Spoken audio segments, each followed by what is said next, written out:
Hello YouTube. In this video I'm going to show you how to perform a clean install of Ubuntu 15.04. 14.04 is the current LTS, that's for long-term support. 15.04 right now is the current up-to-date operating system. You can update most of the other installs up to 15.04 if you like, or you can stick with 14.04, which will have a long-term support.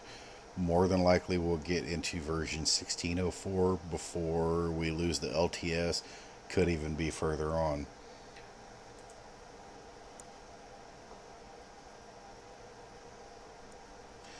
This is going to be a 64-bit install. The install for the 32-bit and 64-bit versions are pretty much the same. 64-bit version is a lot more stable. The 32-bit version is more compatible with more hardware.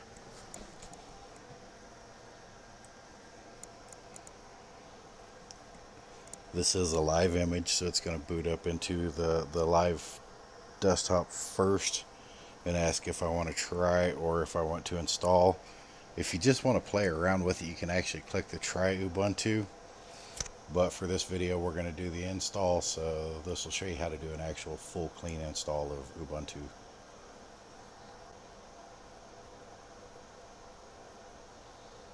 And here we are. Like I stated a little while ago, you can click try Ubuntu. For this video purpose, we're going to do the install.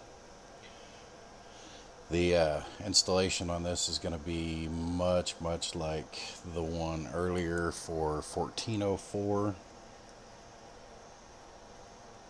We're going to do the download updates while installing and install the third-party software, seeing as how it's connected to the internet. If you're not connected to the internet, you can opt out of selecting that. Same with the install of the third-party software, and you can leave it down to just the absolute base install until you get connected. But if you have an active internet connection, it's best to go ahead and let it download any updated packages as it needs while you're doing the installation. So once you get those selected, click continue.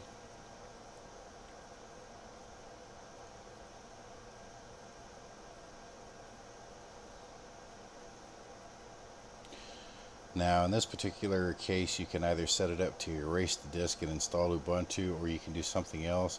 This one's only going to have Ubuntu on it, and I've already done in the 14.04 video how to actually set up the partitions manually. So on this one, I'm going to let it just do everything automatically and erase the entire disk. So this time we're just going to hit install now. As you can see right here, it's going to show you exactly what it's going to set up. It'll create a swap partition on its own along with the ext4 root partition, and then it'll format that root partition. So just click continue.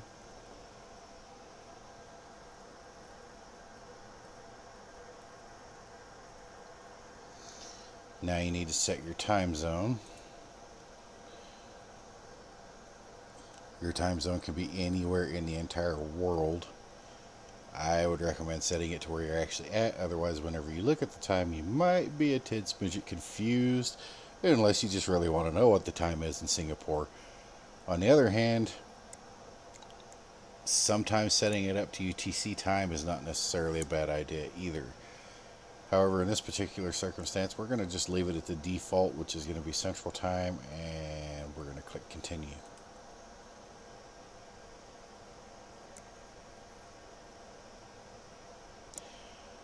And it's already detected the keyboard. If it doesn't automatically detect the keyboard layout, you can either select it or click here and start typing, and it will do its best to pick out what the keyboard actually is.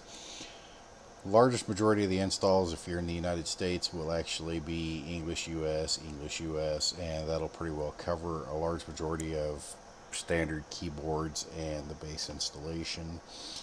If you're actually using the Dvorak keyboard, you will want to make sure you select that or let it do the actual detection. Otherwise, just leave it with the default and click continue. Here you're going to want to put in your name, and as you can see, it'll automatically populate the computer's name. Normally where it says VirtualBox right here, it would actually say the system serial number based off of the motherboard. And then you can set your username. All this is actually 100% editable. You can make it whatever you want. Then you can put in a password.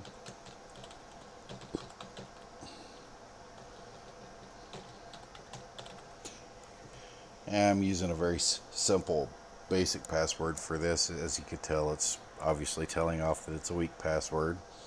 You can also configure it to log in automatically by selecting this option, which really defeats the purpose of having a password. And then I highly recommend you encrypt your home folder so that way your personal files are not able to be read by everybody.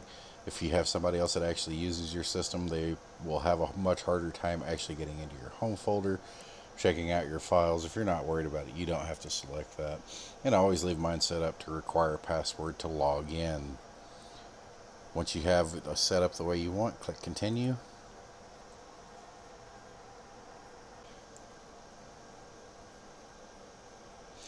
The normal standard with Ubuntu is whatever the primary account is that you create it first to do the install. You could actually name it root if you wanted, or whatever. That is going to be your super user or root account. And then once you get it fully installed, get the system up, you'll want to go in and create another user account as a standard user. And then whenever you try to use super user, you like SUdo or something like that, or you try to get in to do things as root, you will use the account that you created at the first install, because as you can see at the top it says install as super user. You do not want to use the root account to do everything on the system. Trust me, it's highly recommended that you create that standard user account. Do not do everything as the primary account that you did the install with. The install account is pretty much your admin account.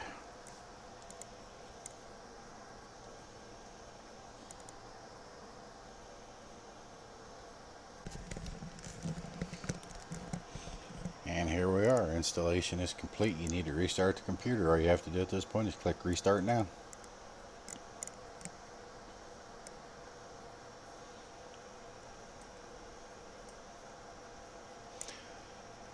If you're using a DVD or anything like that, it's going to auto eject the DVD. You want to make sure to pull that out fairly quickly before it tries to pull the disc back in. The newer operating systems are a whole lot better about telling you that you need to remove the disc, and then you can hit enter or whatever to force it to pull the disc tray back in, or you can make the disc tray go back in. But once you hit enter, it's ready to go.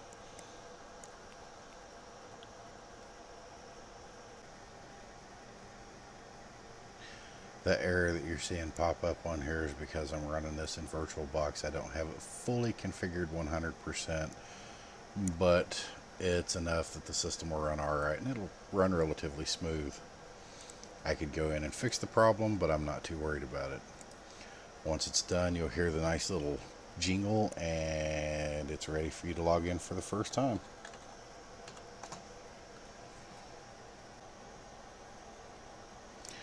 And this is the glory that is Ubuntu 14.04 or 15.04. You got your keyboard shortcuts that pop up first. That's new. I've never seen that pop up before. And of course, naturally, you're sitting here in the Gnome Desktop, the DTE. This is the desktop environment. There are going to be some base installed applications like Libre Office is normal. It's standard with a base install. So is Firefox. And there will be a few other applications in there. You can come up here and search for different ones, or just go through and select whatever you might need. A lot of programs you are going to have to go in and manually install. As you can see, it does have the Thunderbird email client. There's Amazon, so there's quite a few things that it's got. But yeah, there's a whole lot more. There is a massive amount of software out there for these. Ubuntu is probably one of the more popular end user for home use operating systems commonly used other than Windows. For anyone that's trying to get away from a Mac but doesn't want to go to the Windows operating system, Ubuntu is based off of Unix, much like the Mac operating system. Granted, yes, it functions a whole lot different, but it is a very good, stable operating system. I highly recommend Ubuntu. I've used it numerous times over the years. Personally, I use a little bit of everything. I have different Ubuntu installs. I have Linux Mint that I use quite a bit, which is based off of the Ubuntu OS. And then I have have Fedora, OpenSUSE. I have a lot of different operating systems that I use for a lot of various different things. Some of them are better at doing things than others. The largest majority of them operate and function pretty close to the same, with the exception of the difference between Linux and Windows. Huge world of difference there. This information's out there for absolutely everybody, and as always, watch, like, and share. Have a great day.